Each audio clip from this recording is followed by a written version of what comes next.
So hello guys, this is my first long form video piece or video content, and today we got invited to a kind of charity match, to a home game where we just play for fun and for some marketing reasons, and I will take you along and give you a little bit of insights on how it's going, how we are playing, and maybe the event will also be streamed, so you will also see a little bit of the stream and maybe can also check the stream out next time.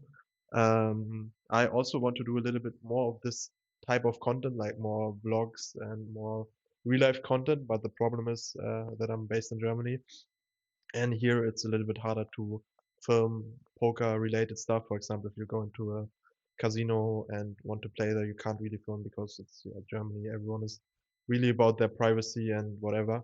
So maybe in the future there will be some poker traveling where we do some content or other events. But for the beginning, it will more or less be events like this where I just take you along, maybe show you a little bit of my day and also of how I play and how we're going. And yeah, that's it. We will see you later at the table.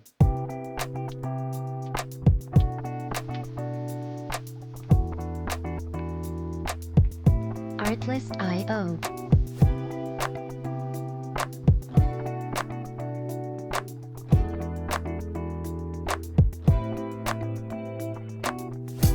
So now I want to show you a little bit of the setup we got going on here. This is the stream setup, and here is where we are going to play poker later this day. There's some other people, and it's a really cool table. It's self-made, DIY, do it yourself, and it's with a RFID system. That's why these symbols are here. You put your cards on them, and they get scanned via a RFID system, and we can now then put them into the stream, which is quite nice. You can also see below the table where the all the technology is and the sensors. And yeah, it's quite a professional setup, to be honest. And yeah, it will be looking really nice. You will see it later in the stream how it turns out. Um, but yeah, it looks good.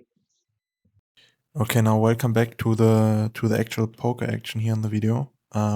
As you can see, this will be the shot we will see the most time, and we also have another one which is zoomed in on the table. And I start here with ace 10 suited out of, let me check, middle position, early position, kind of. We don't see the flop yet. Now we see it. We actually flopped a 2 pair.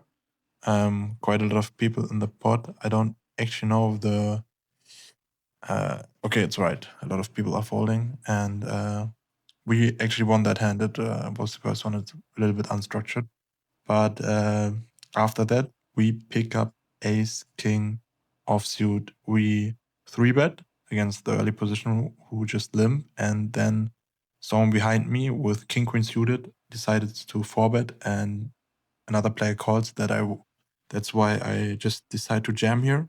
And after quite a lot of tanking from his side, he calls and we go to a flop, which comes 2 clubs and a third club. And I'm like, oh no.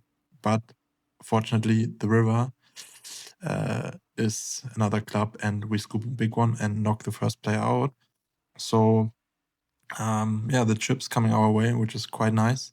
Here we 3-bet with 9-7 suited, again clubs.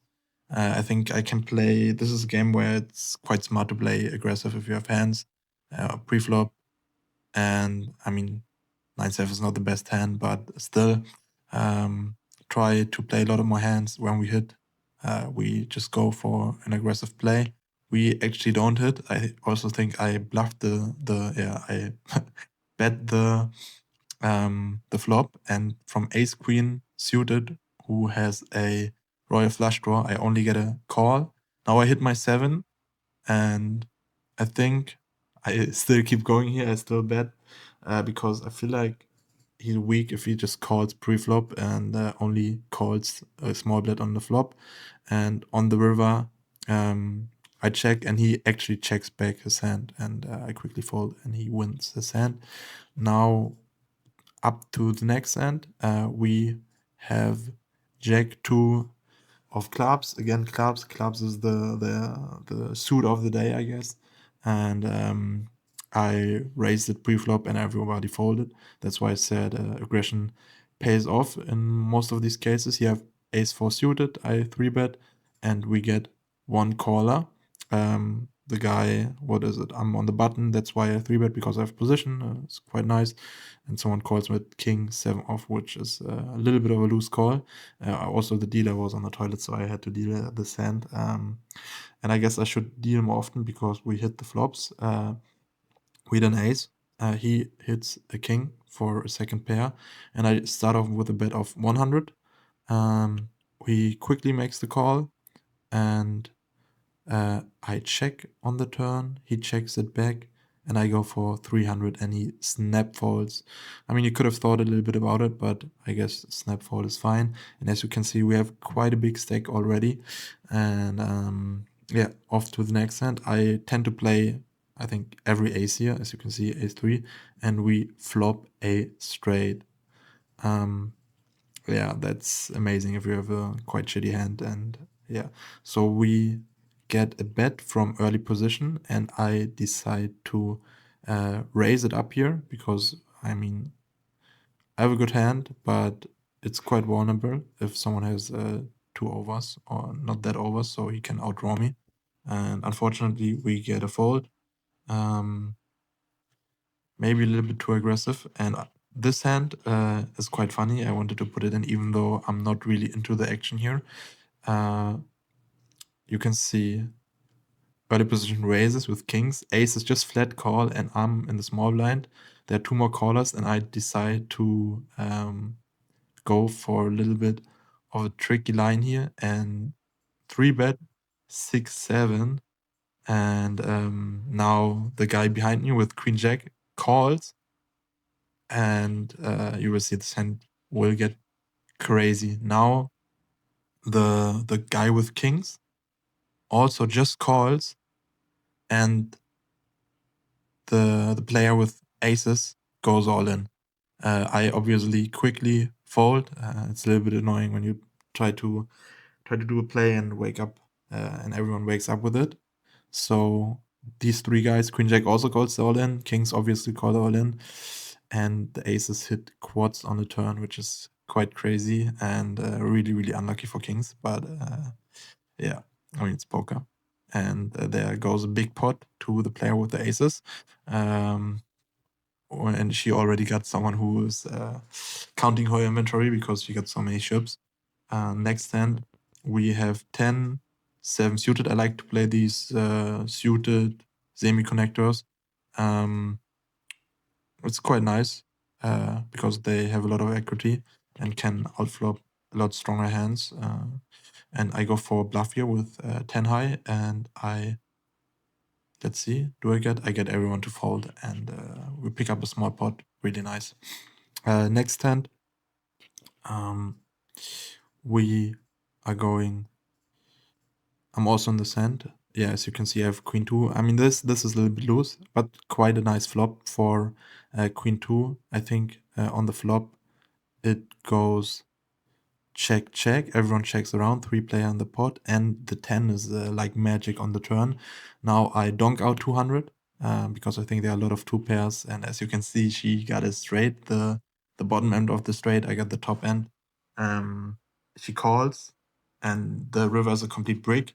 So I think I just go all in. She doesn't have that much behind, and she thinks a while over her decision. Yeah, there's a zoom on me because I'm already licking my lips for the chips, and she puts in the chips. I show the bad news. I have a straight, and she shows the 7, so I win a lot more of chips. Now the short stack is all in. I actually don't have 4s in the sand. I think I have king 9, and I hit the king on the turn. We checked through the flop. So now I bet, and the other player folds. I had king 6, and She had jacks, which is quite unlucky, so keep it clean. The river is clean, and we scoop another one, and I think at this moment we are heads up, only 2 players left, me and the girl in the 4th seat. She now has ace 4 off. This is quite literally the next hand, and the flop comes jack, the flops comes queen 5 2, I have jack 5, and I just limped in. She didn't raise, I just limped in, and now I bet, because I think quite good if she checks behind, and then she raises me, and I make the call because it was min raise to 400. I bet 200. The turn is in 8. I now decide to check because she re-raised me. She's the aggressor. Let her blast off. Now she goes for another 400 bet again, which is quite small considering the pot is already over 1,000. And I call because I don't think she has so many better hands here. And the river is another 5, which is amazing for my hand. And I check, and she thinks about it and says all in. And as you can see, I snap call, show my hand, and she only has ace 4. And we actually win the whole thing because we were covering her by a little bit. And this is the end scene with all the chips and the jack 5, as you can see. And I'm talking a little bit shit to the commentators because he trash talked me before. So yeah. Okay, I hope the sound quality will be okay, but I will try anyways, and I hope I don't fall because it's fucking dark and cold. So the event was really nice. As you saw, I actually won the event, which was quite nice. The last one bluffed her whole stack into me, so I got quite lucky there, calling down with just the 5 and hitting a set on the river, and then getting bluffed into. So I mean, it was a nice event. It was a lot of fun. You saw all the clips, and I think I will do quite a lot more of these types of videos in the future. The problem is that, as I already mentioned in the beginning, that it's quite hard for me to find possibilities where I can do this type of long form content, because, as I said, it's quite hard in Germany to record in spaces where you can play poker. So we are probably doing a trip, like a poker trip with some friends, to Czech Republic, where I will do a vlog. And maybe also you can add and comment some suggestions if you have any ideas on, oh, it's fucking dark, on what I can do. And also I know it wasn't really that structured and a little bit chaotic maybe, but it was the first type of this content I did, so I will definitely improve in the future and hopefully have more content like this. So I hope you still enjoyed it. Yeah, let's see. If you liked the video, let me know. If you have any ideas, also let me know. I really appreciate it. And yeah, leave a like, and I hope to see you next time. Thank you for watching. If you watched until now, it would be amazing to see you back here.